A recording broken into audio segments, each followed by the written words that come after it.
Good afternoon, everybody. Thank you for joining us. My name is Melissa Fausz, and I am the Director of State Government Affairs at Americans for Prosperity. We're here today in our AFP headquarters office here talking to a couple of really great issue experts on an issue that's not particularly well known, but actually very deeply impacts anybody who relies on a car for anything, so basically all of us.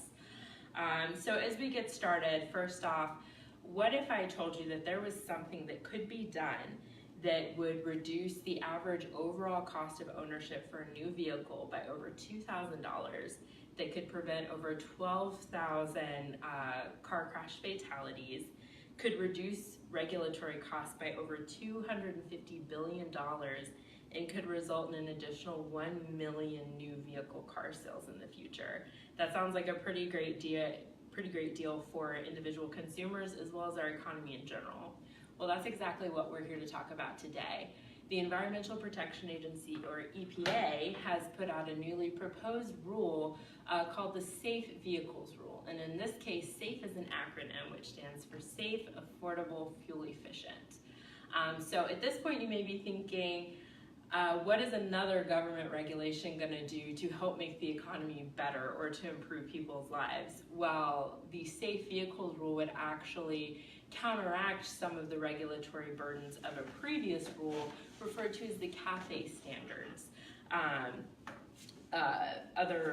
which is the Corporate Average Fuel Efficiency Standard. This is an old 1970s rule that basically dictated that car manufacturers in the US, the average fuel efficiency of their vehicles, that's that miles per gallon rating that you see when you go to buy a new car, across all of their fleet of vehicles, that MPG has to be a minimum of a certain standard. So when it started out in the 1970s, it was only 18 miles per gallon.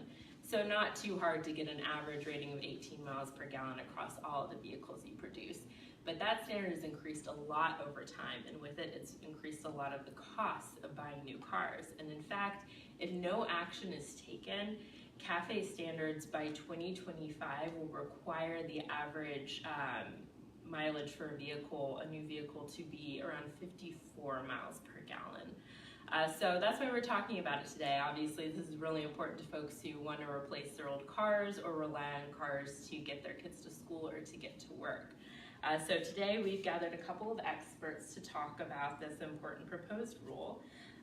So first we have Dr. Krisztina Pusok, who is the Director of Policy and Research at the American Consumer Institute. And as you can imagine with the name, they do a lot of research about how various policies impact you, the consumer.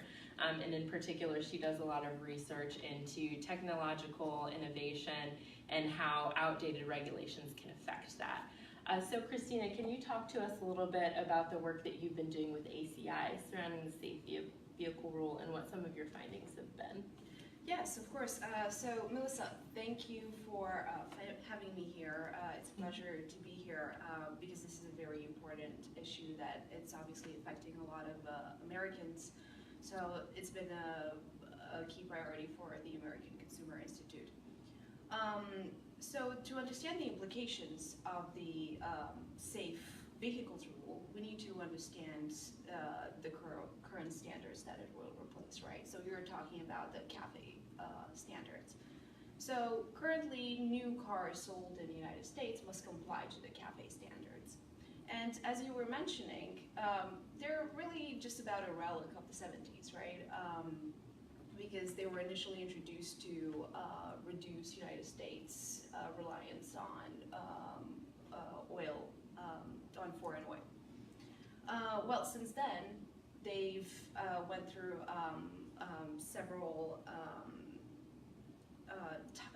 they've been tightened several times, and most recently in 2016, right, they were combined with other standards that were targeting to reduce greenhouse gas emissions. But it happens that it's also like government's own studies showing that these CAFE standards are actually are very costly and inefficient in actually achieving these objectives. So the expectation of the CAFE standards was that it was going to benefit consumers by reducing purchasing and costs related to purchasing and using cars. So the CAFE standards set the minimum for the average fuel consumption, the average fuel consumption performance, and required manufacturers to also comply with the minimum corporate fuel economy standards. So as a result, manufacturers they had to make specific adjustments to the cars that they were selling in order to comply with these standards. And so, but these adjustments have important consequences for the performance and the cost of the cars. And because of that, they also will directly impact the consumers. So it turns out that, in fact, the CAFE standards largely underestimated the cost for the consumers. So actually, a new study suggests that the CAFE standards added about thousands of dollars to the cost of new cars sold on the market. And it's costing Americans about $3,800 to purchase new vehicles, right? So that's a very important point, right? It affected the prices of new cars. The second important point is that CAFE standards not only affected the prices of new cars, but also the prices of used cars. So the prices of used cars go up because as new cars become more expensive for consumers to purchase, consumers tend to keep their cars for longer periods of times. And then when they choose to replace their used cars, they will do that with used cars instead of new cars. And that's for cost reasons. So the new safer vehicle rules is expected to make cars more affordable for consumers. And I think, as you mentioned, right, the EPA is, I think it's projecting about saving on average like $2,300, right, per new vehicle. Then another point is that, so the third point would be that the CAFE standards also, they had a detrimental effect specifically on lower income consumers. If you think about, especially consumers living in the rural area, for whom the pickup trucks are especially valuable, right? So statistics show that the average price for used pickup trucks have increased by 25%, and that's only since 2013. So there's that point, and also the fact that the prices for cars, for both used cars and new cars, go up. It not only makes consumers keep their older cars for a longer period of time, but it's also delaying consumers to actually upgrade their cars, which raises some very important safety issues. So overall, the CAFE standards, they imposed costs that were greater than the expected benefits. And the new safe vehicle rules has the potential to actually save consumers billions of dollars, and and that's while enabling manufacturers to actually invest in developing improvements that could actually make cars safer and also more affordable and actually help consumers. Awesome, that's great. And then moving over to our other guest, we have Kazman, who is the General Counsel at Competitive Enterprise Institute.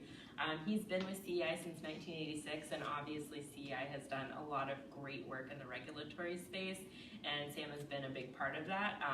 And so we're really excited to have him on as well to kind of discuss the work that CEI has been doing surrounding the Safe Vehicles Rule and CAFE standards. Particularly, you guys not only do policy work, but litigation around regulatory issues. So Sam, could you talk to us a little bit about y'all's perspective in working on this issue? Sure. Krisztina has described how CAFE hurts consumers, especially in terms of price. It also restricts their choices. But one of the less appreciated things that CAFE does is it kills consumers. It reduces the crashworthiness of cars, because one of the chief ways by which car makers can meet these CAFE MPG requirements is by downsizing and downweighting their cars, making them smaller and lighter. That does give you better fuel efficiency. It improves your miles per gallon, but it also reduces your crashworthiness. Now, you might think it ironic that the CAFE is a program run by a unit of the Department of Transportation called NHTSA, National Highway Traffic Safety Administration. You might find it hard to believe that an agency whose middle name is traffic safety is actually in the business of running a program that reduces traffic safety, but that in fact has been the case ever since CAFE was initiated. And back in the late 1980s and early 1990s, we in fact sued this the agency, NHTSA, for failing to publicly deal with this fact. And in 1992, we won a federal appellate court ruling that held exactly that. That one, it was clear that the CAFE standard at that time, which was a mere 27.5 miles per gallon, was killing people. And secondly, that NHTSA was doing its best to avoid that issue, to duck that issue. In the court's words, NHTSA was using bureaucratic mumbo-jumbo and statistical sleight of hand to avoid dealing with the fact that CAFE was killing people. And when we say killing people, I'm not just talking like 1, 2, or a dozen fatal accidents per year. We're talking on the order of 2,000 to 4,000 fatalities per year. This is something that you never heard from the groups that were pushing for even more stringent CAFE standards. The environmentalists certainly were not admitting it. Even what people regarded as the auto safety establishment, the Ralph Naders, the Joan Claybrookes, they were not admitting it. But here you had a court finding that NHTSA was killing people on a significant order. Well, at that time we thought, aha, we've got this court ruling, this is the end of CAFE, right? Wrong. And it shows how not naive we were back then. Because if CAFE had been a privately produced product that was found to be responsible for so many deaths, it would have been banned overnight, and the company producing it would have been out of business within days. But instead, CAFE is actually still around, and once it became caught up in global warming politics, it was suddenly like the sky became the limit as far as raising mile per gallon standards. Some consumers might think that, gee, all you need is a fuel economy mandate requiring higher miles per gallon, and it's like a magic wand, and everyone is better off. And we all know that is totally false. Consumers are going to have to end up paying, just like they've paid in the past, and the way they've been paying, as Krisztina has explained, has been through higher prices. And as that court ruling makes clear, as do a number of other studies, some consumers have paid through their lives, their family members' lives. Now, finally, with this new proposal to somewhat deregulate CAFE, we finally have an agency on record that's basically talking numbers of lives at issue, and the fact that by deregulating CAFE, by making it more lenient from what the Obama administration wanted, they're going to be saving lives. They'll not only be saving consumers money, they'll be saving lives as well. And when you come down to it, the question of what sort of car you ought to buy is you've got a big set of trade-offs. You know, new car versus used car, station wagon, well, station wagons are pretty much gone in part due to CAFE, size versus price, etc. Consumers, we think, individually are in a much better position to know what's best for them. And they're certainly not going to do as poorly as this agency has done in the past. And so, for that reason, the proposal that both EPA and the Department of Transportation came out with just a few months ago is one that we really think ought to go forward and become a final rule, and actually consideration ought to be given to getting rid of CAFE entirely, not just making it a little more lenient, but scrapping it entirely. Awesome. So you did mention some opposition to the new safe vehicles rule coming from some folks, particularly on the grounds that that the Safe Vehicles Act might do something to have negative safety or environmental impacts. Where are those? What are those kind of points of opposition, and what would your response to those be? Sure, they're coming, one, from environmentalists who believe that because CAFE is going to allow more carbon dioxide to be emitted by cars, it's going to contribute to some climate catastrophe.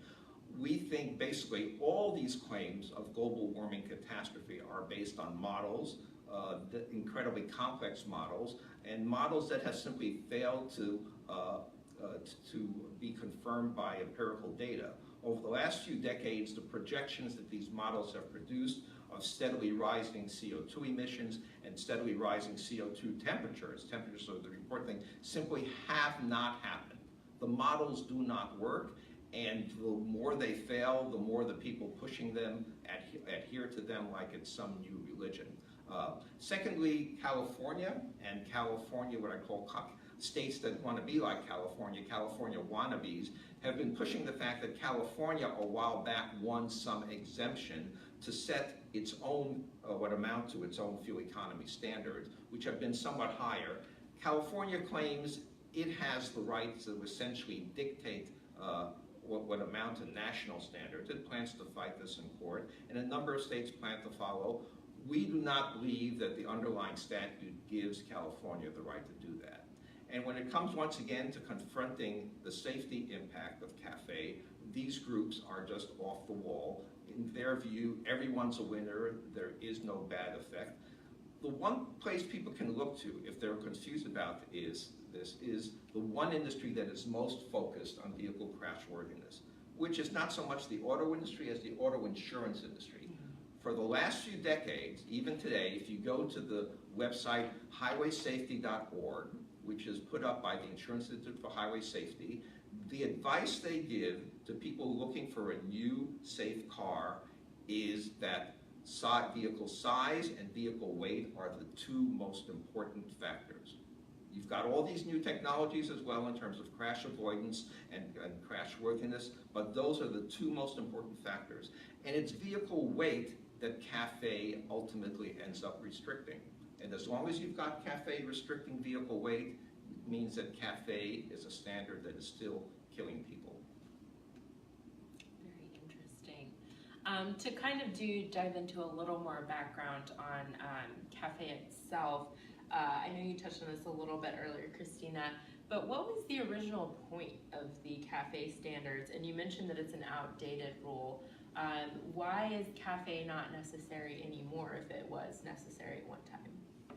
Right, so, and as I brought it up right in the beginning, this is a rule that came out in the 70s, right? That was, and its purpose was to reduce United States reliance on foreign oil. Well, it also sets specific requirements for car manufacturers for how they specific like fuel economy requirements for the fleets that they sell in the United States markets, right? Well, it happens that in order to comply with these standards, the manufacturers have to adjust to make very specific adjustments in the cars that they were selling. And those could be adjustments related to weight, to power, etc. But these specific adjustments have had consequences on both the cost of the cars, but also on the performance of the cars. So it's been making like cars as I mentioned, it's driving the prices up for consumers, and consumers are not affording these cars anymore. And what's happening? It's actually driving most of these consumers out of the new car market altogether. So, having stricter CAFE standards would only drive millions of American households out of these new car markets, which would mean less safer, right, and less affordable cars.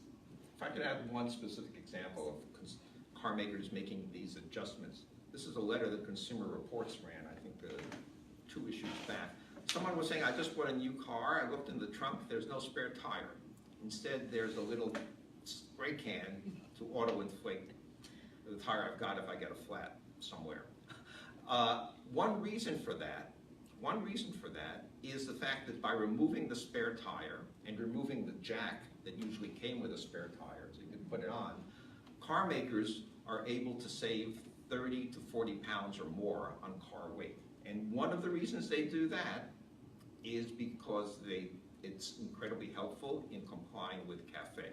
So for all the talk you hear from environmentalists, from the people pushing even more stringent standards, that, oh yeah, in the past maybe downsizing, downweighting cars was a technique, but now there's all this fancy new stuff.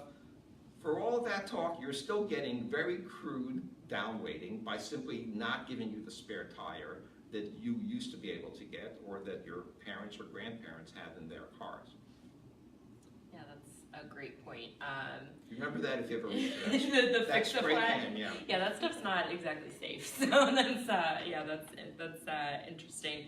That and I think it goes to the idea that a lot of Americans probably don't realize how much this impacts them because, you know, car manufacturers want to sell cars, so even though they have to comply with these standards, they're finding ways to market them as being a positive thing, but at the end of the day, a lot of it's about kind of cutting corners in order to meet these standards in a way that helps them continue to be profitable as a business. So it probably impacts a lot of consumers in ways they don't even understand in terms of what their options are about what types of cars that they can even get these days in the new car market, as well as prices and whether they can afford to buy a new car at all, or if they're stuck kind of pursuing used cars that may have worse emissions or worse safety than what they would really prefer for them or their families. But it really sounds like at the heart of it, CAFE standards just take a lot of choices away from Americans in terms of what they can do with their transportation dollars.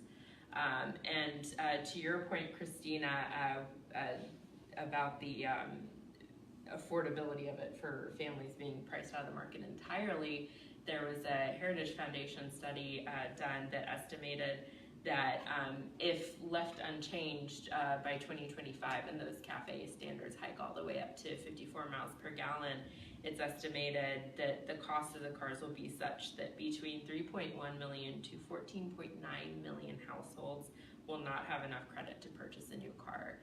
That's a lot of people's lives and individual well-being affected in a really negative way.